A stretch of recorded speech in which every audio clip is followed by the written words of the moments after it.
Alger, reine de Méditerranée, s'étale au bord de la mer sur 15 km de long et 6 de large. Née dans la plus haute antiquité, ville éternelle, Alger compte 3,5 millions d'habitants. Convoitée pendant des siècles par tous les souverains de Méditerranée, Alger abrite d'inestimables joyaux. Parmi eux, la plus étonnante collection d'art universel d'Afrique et du Moyen-Orient. On peut l'admirer au musée des Beaux-Arts d'Alger.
« 8000 œuvres, 4200 mètres carrés d'exposition.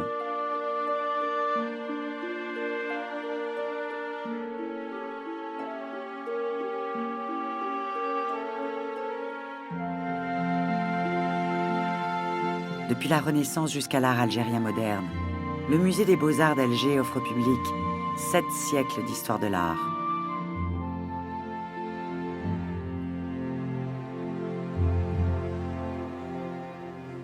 J'ai peint cette toile.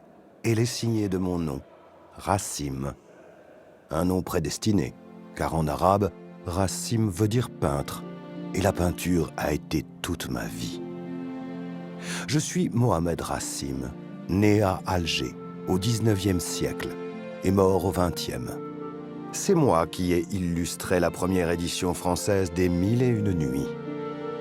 Des contes et des histoires, j'en ai entendu beaucoup. Et il y en a une que je veux vous raconter.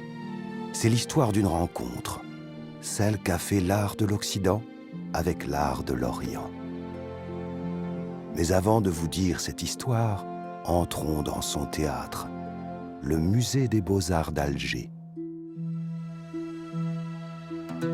Nous sommes en 1930.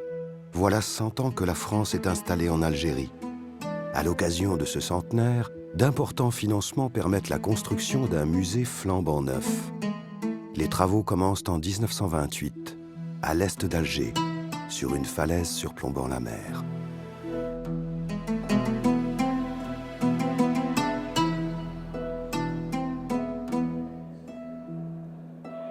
Le premier directeur du musée se nomme Jean Alazard. Sa mission est de présenter au public une vision complète de l'histoire de la peinture. Œuvre après œuvre, depuis les écoles anciennes jusqu'à ce début du XXe siècle, Jean Alazard acquiert des toiles signées des plus grands maîtres. Leurs noms ont marqué à jamais l'histoire de l'art universel.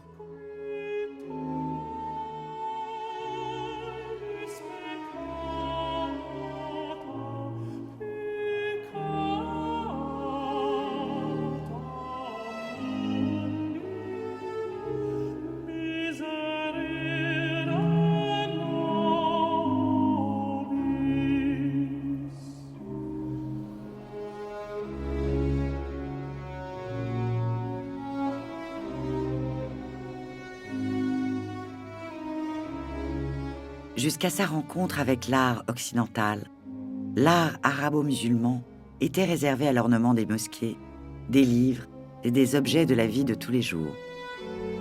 Pas d'humain, pas de peau, ni de chair.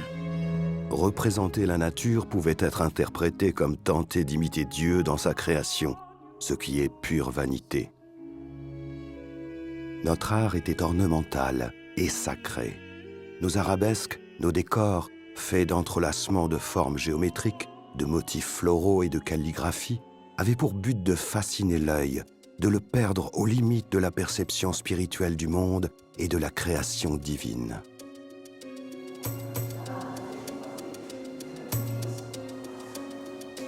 L'Occident produisait des toiles représentant Dieu. Chez nous, ce qui se rapprochait le plus de cet art ancien remontait au XIIIe siècle. Ce n'était pas de l'art peint sur chevalet, mais un art minuscule, discret, dont mes ancêtres étaient, à Alger, des spécialistes. Ses origines seraient chinoises, portées par les Mongols jusqu'en Perse, puis en Inde, se répandant ensuite avec l'islam en Turquie et jusqu'à nous. On le nommait l'art de la miniature. Découvrant l'art occidental religieux, Racine s'empare de l'art de la miniature, lui applique quelques concepts et techniques empruntés à l'art occidental, comme la perspective. Il exécute un chef-d'œuvre, l'histoire de l'islam, de l'Hégire au début de ce siècle. On a dit de ma représentation de l'histoire de l'islam qu'elle est un chef-d'œuvre. Au moins, j'aurais bien servi notre Créateur. Une miniature, comme notre écriture, se lit de droite à gauche, et tout commence ici, quand notre prophète Mahomet reçoit de l'archange Gabriel la révélation du Coran. J'ai dessiné ici, scène par scène, une invitation au voyage à travers le monde musulman et sa longue histoire. Ici, la Kaaba de la Mecque. Là, le Taj Mahal, joyau de l'architecture musulmane. Victoire, combat, spiritualité, voici nos héros. Kérédine Barberousse, protégeant Alger la Blanche de son bras. Ici les rives du Bosphore, avec les coupoles de Sainte-Sophie. Au centre, Mehmed II, fondateur de l'Empire ottoman, la sublime porte.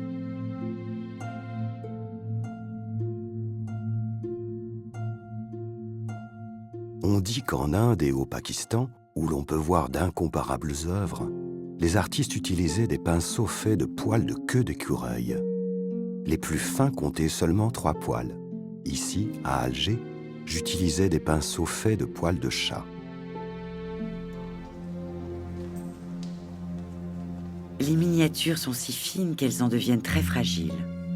Au musée des Beaux-Arts d'Alger, les œuvres de Racine sont exposées dans le cabinet des estampes, où les conditions de conservation sont optimales. En 1930, lors de la création du musée, Jean Alazard a acquis 2 de mes miniatures. Et dans sa mission d'exposer au public l'éventail complet de l'histoire de l'art universel, il a réuni de nombreuses estampes en provenance de toutes les écoles. En 2003, pour célébrer l'année de l'Algérie en France, le Louvre s'est associé au musée des Beaux-Arts d'Alger. C'est dans les acquisitions de Jean Alazard du cabinet des estampes que les 2 musées ont choisi les chefs-d'œuvre exposés à Paris. On y trouvait beaucoup d'esquisses.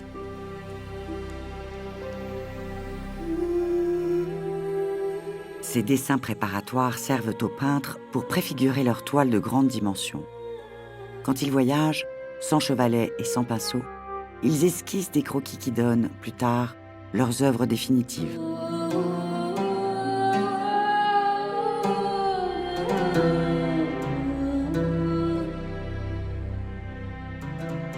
Malheureusement, parmi les œuvres de l'époque d'Al-Azhar, où les conditions de conservation étaient encore rustiques, beaucoup d'esquisses ont très mal subi l'épreuve du temps.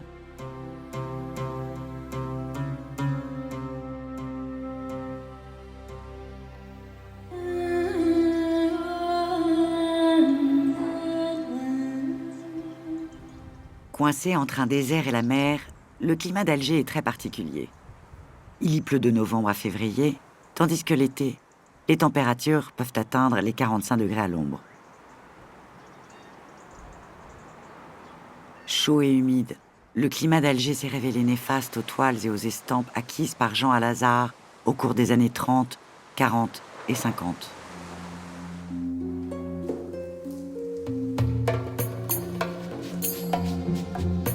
Le musée s'est donc doté d'un laboratoire de restauration où les collections de l'époque sont soignées, restaurées, répertoriées à nouveau et replacées dans des contextes de muséologie aux normes de conservation de notre temps.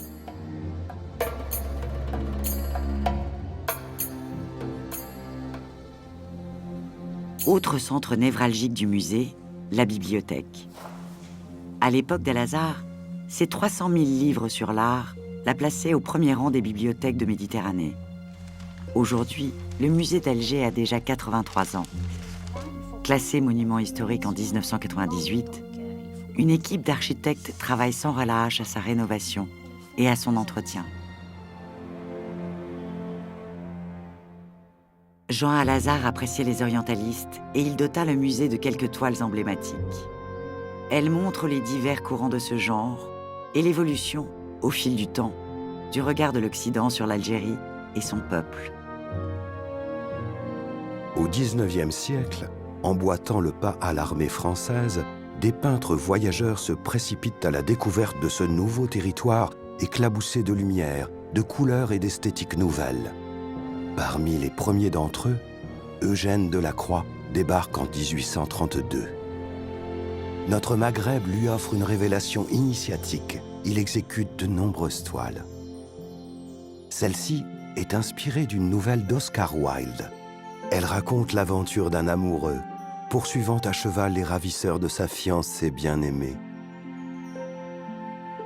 Séduit par Alger, Delacroix est choqué par les agissements de la France. Il écrit dans son journal « Il semblait qu'avec nos fracs et nos casquettes, nous allions introduire sur la terre d'Afrique un autre climat et de nouvelles conditions d'existence. » Les peintres soldats, eux, n'ont pas sa liberté de ton. Leurs pinceaux doivent glorifier les faits et gestes de la France. Témoins directs de l'avancée des armées, ces peintres soldats participaient aux batailles. Quand ils les peignaient, ils en avaient vécu les peines. Leurs œuvres sont de vrais documentaires d'époque. Voici Constantine, peinte au lendemain de sa chute. L'armée française y a ouvert une brèche pour pénétrer dans la cité. Cette œuvre porte son nom, la brèche. Mohamed Rassim n'a pas oublié les hauts faits et la grandeur passée d'Alger. Il en fait l'éloge dans une somptueuse série de miniatures. Il y célèbre le formidable Kérédine, dit Barberousse, et sa flotte d'Alger, si puissante au XVIe siècle que François Ier lui-même a demandé son aide contre l'armada espagnole. Vers la fin du XIXe siècle, rassurés par la présence militaire française, de nombreux peintres débarquent en nombre, avides d'exotisme. En Europe, la nudité choque. Mais s'il est oriental, le nu est innocenté car il vient d'un inconnu fantasmé. Les orientalistes exploitent le filon du sérail. On peint, offertes dans les vapeurs du bain, des femmes alanguies, lascives, inaccessibles, qu'on appelle des odalisques. Subjugués par la beauté et la hardiesse des toiles orientalistes, les Algériens sont choqués par les représentations que l'on fait de leurs mœurs. Mohamed Rassim, poussant toujours plus loin ses emprunts à l'art occidental, plaçant très haut ses points de perspective, donne une version biographique de la vie quotidienne des femmes d'Alger. Il les montre sur les terrasses de la ville, qui communiquaient toutes entre elles, permettant à ces femmes de se visiter les unes les autres sans avoir à emprunter les rues. Mais l'Algérie ne se résume pas à Alger, ni à ses scènes de palais. Quelques peintres portent leur regard au-delà des apparences. C'est vers le sud qu'ils voyagent, enrichissant l'orientalisme de leur dimension d'explorateurs. Ici, le ciel est sans nuages, au-dessus d'un désert sans ombre. La lumière, principe de la peinture, à chaque pas augmente. L'ombre est transparente et légère. Pays solitaire et vide, où la nuit vient comme un évanouissement. La paix du désert est entrée dans mon âme. Ces lignes sont de Fromentin. Peintre amoureux du désert, échoué depuis le Louvre dans un exil de sable, il a ressenti l'âme arabe et la cesse du désert, jusqu'à écrire encore. L'art est dans la simplicité. L'art, c'est le dépouillement. D'autres orientalistes, comme Étienne Dinet, aiment tant le pays, son peuple et ses valeurs, qu'ils militent pour l'égalité des droits entre Algériens et colons. Quand il se convertit à l'islam, Dinet rêve d'une entente franco-musulmane. J'ai connu Étienne Dinet, rebaptisé Nasreddin Dinet. Il a été l'un des premiers à m'encourager dans mon art. Après sa conversion et son pèlerinage à la Mecque, Il a écrit un livre sur le prophète. C'est à moi qu'il a confié les enluminures. C'est grâce à ce travail qu'on m'a ensuite commandé l'illustration des 1001 nuits.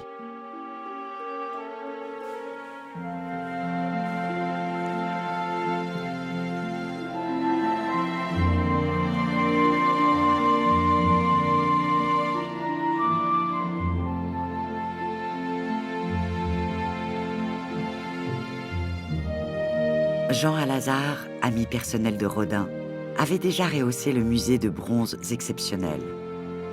À ses yeux, il n'y avait pas d'art mineur. Il disait de la sculpture que parmi tous les arts, elle était celui de l'équilibre et des formes harmonieuses.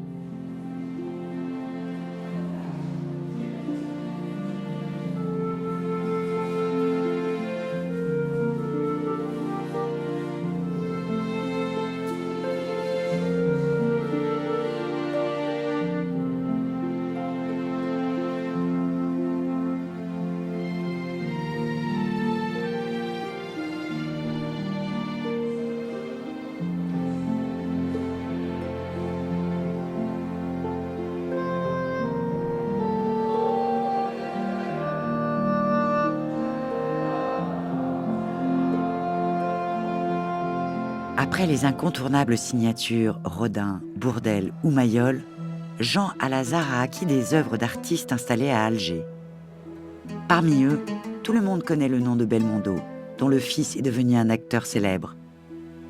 Au musée des Beaux-Arts d'Alger, on peut rencontrer toute sa famille, depuis son grand-père jusqu'à sa mère, Madame Belmondo.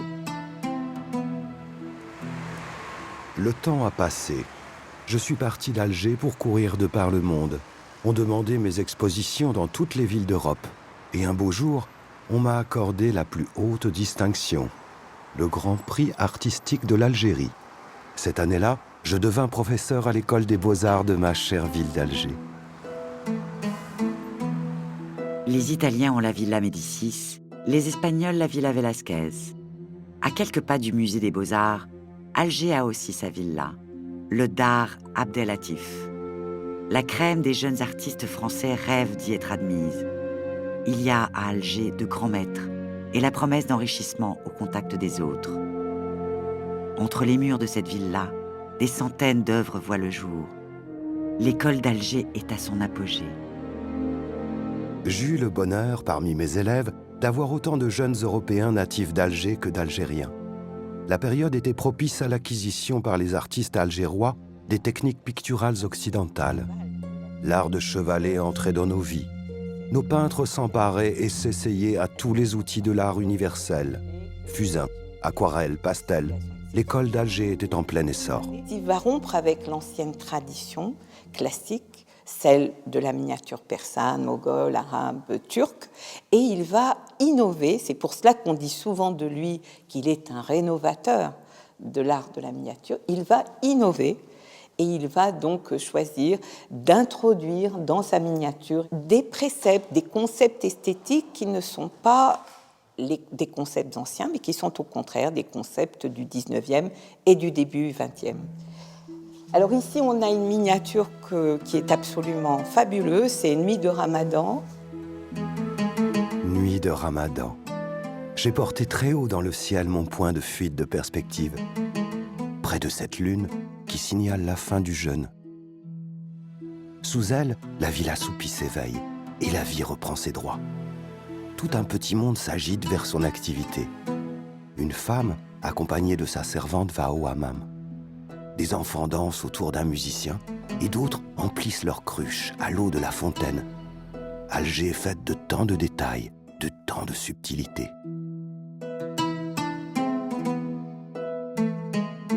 Ça, c'est une miniature qu'il a mis certainement des mois et des mois à réaliser et qui est absolument fabuleuse. C'est une de ses plus belles. L'autorité coloniale perçoit les miniatures de Racine comme d'inoffensives célébrations nostalgiques du passé. Les jeunes élèves de Racine, en revanche, comme Mohamed Temam, qui a peint cet homme à la veste bleue, ne s'y trompent pas. Ils perçoivent dans les œuvres de leur maître les racines vibrantes de leur tradition culturelle. Ils entrent dans une quête d'une identité à leur image, qui n'appartiennent qu'à eux. Mais avant qu'ils n'y parviennent, les événements s'accélèrent et l'histoire les rattrape. La guerre de libération a éclaté. La nouvelle génération des artistes algérois, d'un seul élan, s'est elle aussi engagée pour la liberté, dénonçant l'absurdité coloniale, rejetant le folklore orientaliste, peignant l'injustice. Ce que les jeunes peintres cherchaient à travers leur révolte, c'était rétablir le vrai visage de leur pays et de leur peuple.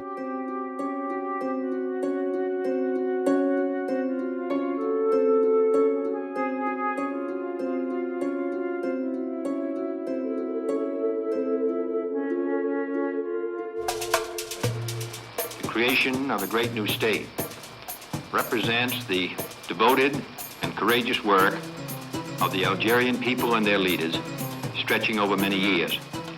I congratulate them.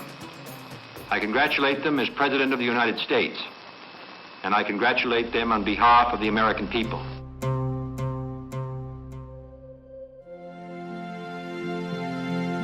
En 1963, la première mission de la nouvelle équipe est de rouvrir le musée et d'y exposer les œuvres à la gloire des combattants et de la nation nouvelle. C'est le courant que l'on appelle le réalisme socialiste.